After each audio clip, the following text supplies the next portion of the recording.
ಭೂಕಬಳಿಕೆಗೆ ಕುಮಾರಸ್ವಾಮಿ ವಿರುದ್ಧದ ತನಿಖೆಗೆ ತಡೆ. ಕೇಂದ್ರ ಸಚಿವ ಎಚ್.ಡಿ. ಕುಮಾರಸ್ವಾಮಿಗೆ ನಿರಾಳ. ಭೂಕಬಳಿಕೆ ಸಂಬಂಧ ಎಸ್ಐಟಿ ತನಿಖೆಗೆ ಹೈಕೋರ್ಟ್ ತಡೆ.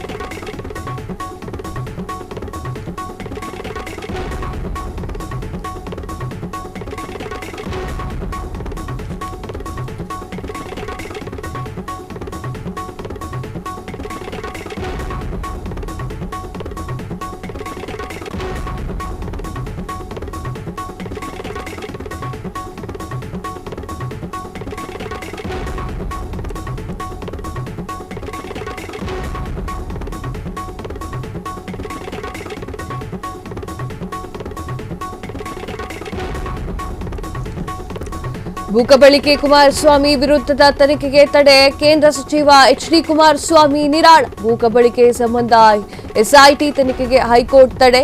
ಕರ್ನಾಟಕ ಹೈಕೋರ್ಟ್ನ ಏಕಸದಸ್ಯ ಪೀಠದಿಂದ ಆದೇಶ. ರಾಮನಗರ ಜಿಲ್ಲೆಯ ಬಿಡದಿ ಹೋಬಳಿಯ ಕೆತಗಾನಹಳ್ಳಿಯಲ್ಲಿ ಭೂಕಬಳಿಕೆ. ಕುಮಾರಸ್ವಾಮಿ ವಿರುದ್ಧ 14 ಎಕರೆ ಸರ್ಕಾರಿ ಭೂಮಿ ಕಬಳಿಸಿರುವಂತಹ ಆರೋಪ. ಭೂಕಬಳಿಕೆ ಸಂಬಂಧ ಆದಿತ್ಯ ಅಮ್ಲಾನ್ ನೇತೃತ್ವದಲ್ಲಿ ಎಸ್ಐಟಿ. ಕಂದಾಯ ಇಲಾಖೆ ಪ್ರಾದೇಶಿಕ ಆಯುಕ್ತ ಬಿಸ್ವಾಸ್ಗೆ ತನಿಖಾ ಹೊಣೆ ನೀಡಲಾಗಿತ್ತು. ಜನವರಿ 28ರಂದು ಎಸ್ಐಟಿ ರಚಿಸಿ ಆದೇಶವನ್ನ ನೀಡಿದಂತಹ ರಾಜ್ಯ ಸರ್ಕಾರ ಭೂ ಕಂದಾಯ ಕಾಯ್ದೆ, ಕಂದಾಯ ನಿಯಮ, ಕರ್ನಾಟಕ ಭೂ ಮಂಜೂರಾತಿ ನಿಯಮ, ಎಸ್ಟಿ, ಎಸ್ಸಿ, ಜಮೀನು ಪರಭಾರೆ ನಿಷೇಧ ಕಾಯ್ದೆಯನ್ನ ಉಲ್ಲಂಘಿಸಿದಂತಹ ಆರೋಪ. ಕುಮಾರಸ್ವಾಮಿಯವರು ಗೋಮಾಳ ಸರ್ಕಾರಿ ಜಮೀನನ್ನ ಕಬಳಿಸಿರುವಂತಹ ಆರೋಪ.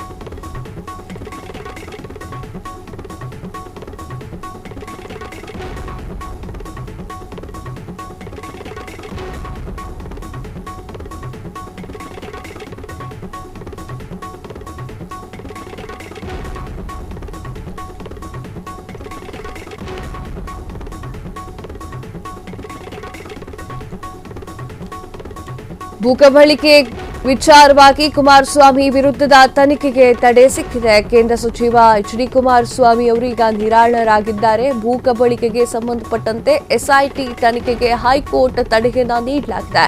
ಕರ್ನಾಟಕ ಹೈಕೋರ್ಟ್ನ ಏಕಸದಸ್ಯ ಪೀಠದಿಂದ ಈ ಒಂದು ಆದೇಶ ಬಂದಿರುವಂತದ್ದು. ರಾಮನಗರ ಜಿಲ್ಲೆಯ ಬಿಡದಿ ಹೋಬಳಿಯ ಕೇತಗಾನಹಳ್ಳಿಯಲ್ಲಿ ಈ ಒಂದು ಭೂಕಬಳಿಕೆ ವಿಚಾರವಾಗಿ ಕುಮಾರಸ್ವಾಮಿ ಅವರ ಕೃತಿಕೆಗೆ ಬಂದಿತ್ತು. ಕುಮಾರಸ್ವಾಮಿ ವಿರುದ್ಧ 14 ಎಕರೆ ಸರ್ಕಾರಿ ಭೂಮಿ ಕಬಳಿಸಿರುವಂತಹ ಆರೋಪ ಕೇಳಿಬಂದಿರುವಂತಹ ಬೆನ್ನಲೆಯಲ್ಲಿ ಭೂಕಬಳಿಕೆ ಸಂಬಂಧ ಆದಿತ್ಯ ನೇತೃತ್ವದಲ್ಲಿ ಎಸ್ಐಟಿ ತಂಡವನ್ನು ರಚನೆ ಮಾಡಲಾಗಿತ್ತು. ಕಂದಾಯ ಇಲಾಖೆ ಪ್ರಾದೇಶಿಕ ಆಯುಕ್ತ ಬಿಸ್ವಾಸ್ಗೆ ತನಿಖೆಯ ಹೊಣೆಯನ್ನ ನೀಡಲಾಗಿತ್ತು. ಜನವರಿ 28ರಂದು ಎಸ್ಐಟಿ ರಚಿಸಿ ಆದೇಶವನ್ನ ನೀಡಿದಂತಹ ರಾಜ್ಯ ಸರ್ಕಾರ ಭೂ ಕಂದಾಯ ಕಾಯ್ದೆ, ಕಂದಾಯ ನಿಯಮ, ಕರ್ನಾಟಕ ಭೂ ಮಂಜೂರಾತಿ ನಿಯಮ, ಎಸ್ಸಿ, ಎಸ್ಟಿ, ಜಮೀನು ಪರಭಾರೆ ನಿಷೇಧ ಕಾಯ್ದೆಗಳನ್ನು ಉಲ್ಲಂಘಿಸಿದಂತಹ ಆರೋಪ ಕೇಳಿಬಂದಿತ್ತು. ಕುಮಾರಸ್ವಾಮಿಯವರು ಗೋಮಾಳ ಸರ್ಕಾರಿ ಜಮೀನನ್ನ ಕಬಳಿಸಿರುವಂತಹ ಆರೋಪ ಕೇಳಿಬಂದಿರುವಂತಹ ಹಿನ್ನೆಲೆಯಲ್ಲಿ ಈಗ ಒಂದು ಸ್ವಲ್ಪ ನಿರಾಳರಾಗಿದ್ದಾರೆ.